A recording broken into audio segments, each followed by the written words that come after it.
Alhamdulillah, Alhamdulillahi Rabbil Alamin, wabihi nasta'inu ala umuri dunya waddin, wassalatu wassalamu ala ashrafil anbiya'i wal mursalin, Nabiyyina Muhammadin sallallahu alaihi wasallam wa ala alihi wa ashabihi wattabi'in wa man tabi'ahum bi ihsan ila yaumiddin. Asyhadu an la ilaha illallah wahdahu la syarika lah, al-malikul haqqul mubin, wa asyhadu anna sayyidana Muhammadan abduhu wa rasuluhu shadiqul wa'dil amin. Amma ba'du, fa ya ayyuhal khadirun ittaqullaha haqqa tuqatih wa la tamutunna illa wa antum muslimun. Wa qala Allah ta'ala fil Qur'anil Karim, Bismillahirrahmanirrahim, kutiba alaykumul qitalu wa huwa kurhun lakum wa asa an takrahu syai'an wa huwa khairul lakum wa asa an tuhibbu syai'an wa huwa syarrul lakum wallahu ya'lamu wa antum la ta'lamun. Ma'asyiral muslimin jamaah rahimakumullah.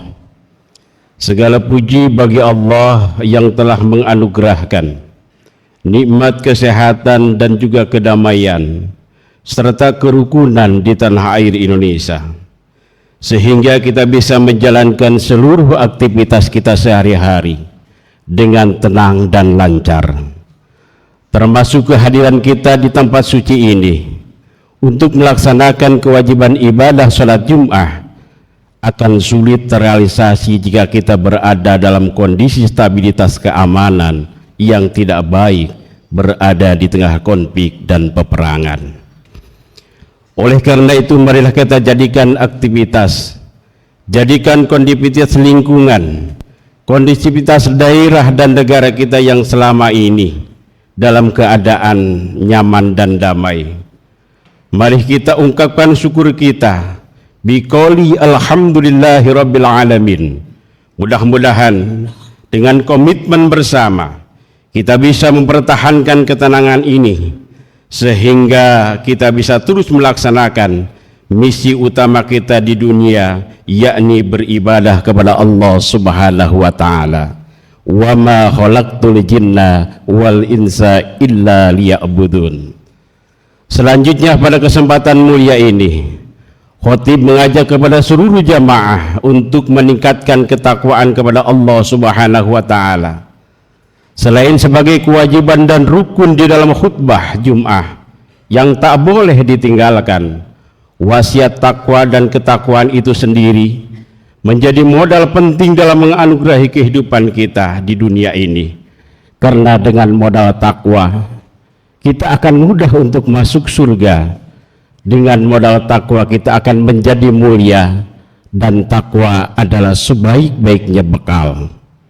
Takwa sendiri didefinisikan sebagai imtisalul awamirillah wa tinabin nawahi syirra wa alaniyah zahiran wa batinan, yakni kita melaksanakan segala perintah Allah dan menjauhi segala larangannya, baik dalam keadaan sunyi ataupun ramai, secara lahir maupun batin, dan dilihat orang lain maupun tidak dilihat sama sekali.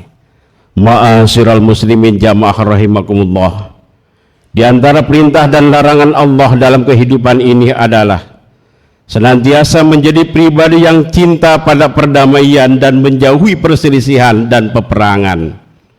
Hal ini selaras dengan materi khutbah Jumat yang akan khatib sampaikan, yakni Islam membenci kekerasan dan peperangan. Ma'asyiral muslimin jamaah rahimakumullah, kedamaian merupakan dambaan semua manusia.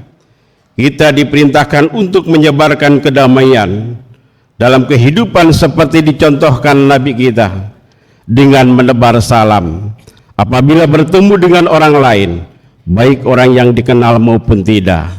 Nabi bersabda, "Ya ayyuhan nas aqsus salam wa at'imut ta'am wa sulwan nas niyamu tadkhulul jannah bisalam."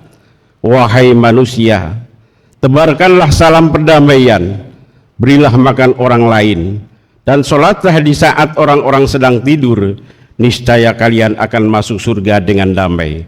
Hadis riwayat Ahmad dan Tirmidzi. Kedamaian adalah sebuah hal yang mutlak dan didambakan oleh setiap manusia, karena bermula dari hati setiap manusia. Tidak mungkin mampu memberikan kedamaian kepada orang lain jika hatinya sendiri tidak damai.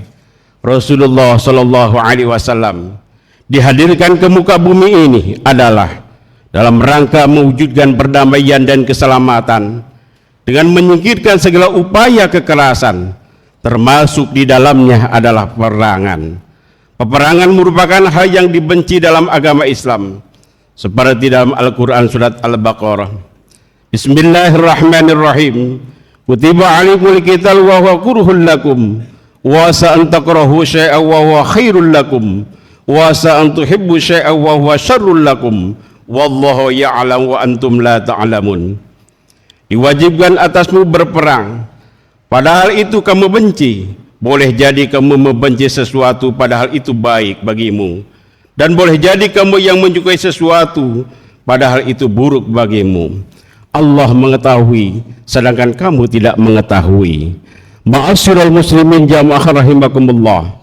Dalam ayat ini Allah memerintahkan perang kepada umat Islam. Namun sebenarnya umat Islam merasa berat dan tidak senang terhadap peperangan. Jiwa umat Nabi Muhammad SAW sudah terdidik untuk cinta pada perdamaian, sehingga ketika turun ayat ini Allah menambahkan dengan kalimat wa huwa kurhul lakum, padahal peperangan itu adalah sesuatu yang kamu benci.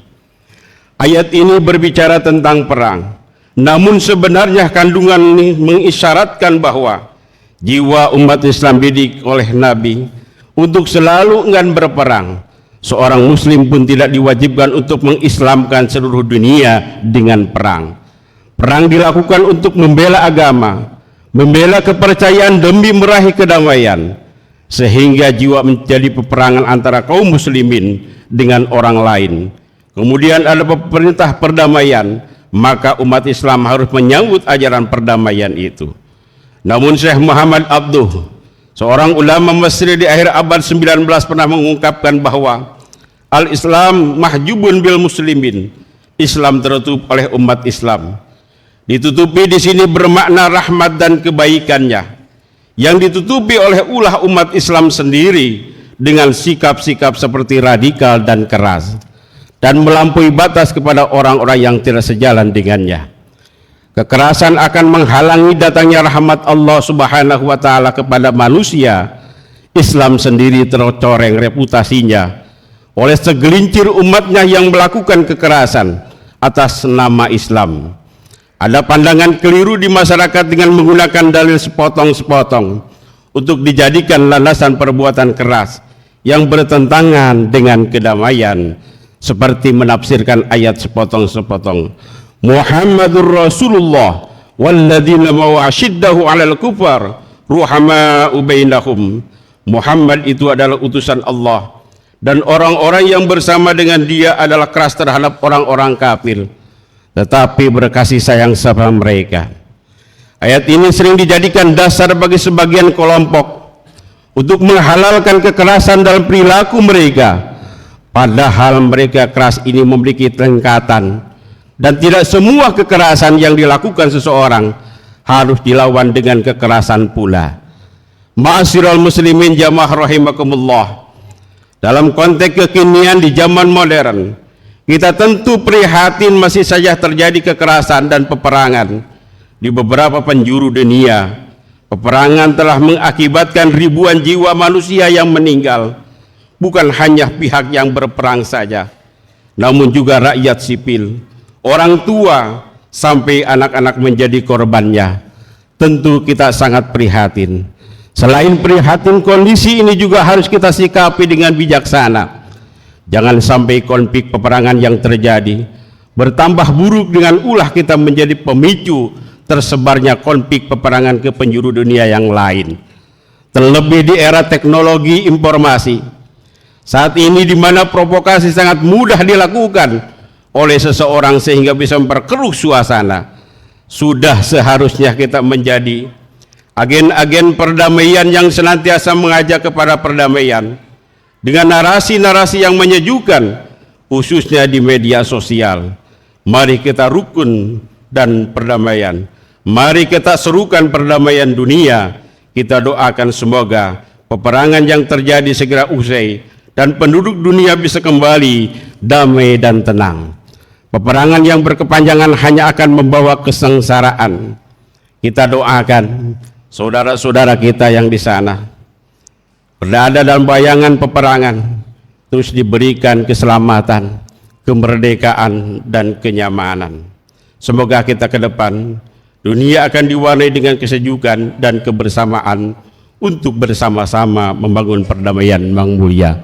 Kita adalah makhluk yang lemah. Kita diberi fasilitas untuk terus berdoa kepada Allah Subhanahu wa taala. Semoga kita terus diberikan kekuatan untuk menjalankan segala perintah-perintahnya, dan Allah juga berikan kekuatan kepada kita, kekuatan untuk mencegah dan menjauhi larangannya.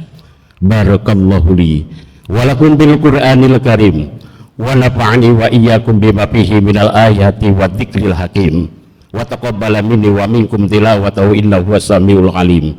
Fastaghfiru innahu huwal ghafurur rahim. Allahumma salli ala sayyidina Muhammad wa ala ali sayyidina Muhammad. Alhamdulillah hamdan katsiran kama amar. Asyhadu an la ilaha illallah wa asyhadu anna sayyidina Muhammadan abduhu wa rasuluh arsalahu bil huda wa dinil haqq yudhhiruhu ala dini kullih. Allahumma salli ala sayyidina Muhammad wa ala ali sayyidina Muhammad. Wa qala Allah ta'ala fil Qur'anil Karim, bismillahirrahmanirrahim, inna Allaha wa malaikatahu yusalluna 'alan nabi ya ayyuhalladzina amanu sallu alaihi wa sallimu taslima. Allahumma salli ala sayyidina Muhammad wa ala ali sayyidina Muhammad kama shallaita ala sayyidina Ibrahim wa ala ali sayyidina Ibrahim wa barik ala sayyidina Muhammad wa ala ali sayyidina Muhammad kama barakta ala sayyidina Ibrahim wa ala ali sayyidina Ibrahim bil alamin innaka Hamidum Majid. Amin ya Allah ya rabbal alamin. Allahumma ighfir muslimina wal muslimat wal mu'minina wal mu'minat al ahya'i minhum wal amwat. Allahumma inna nas'aluka al huda wat tuqa wal afa wal ghina. Allahumma tamama ni'matika wa tamama rahmatika wa tamama ridwanika. Allahumma hatim lana minka bil khair. Allahumma hadina siratal mustaqim. Allahumma hadina siratal mustaqim. Allahumma hadina siratal mustaqim. Rabbana atina fid dunya hasanah wa fil akhirati hasanah wa qina adzabannar.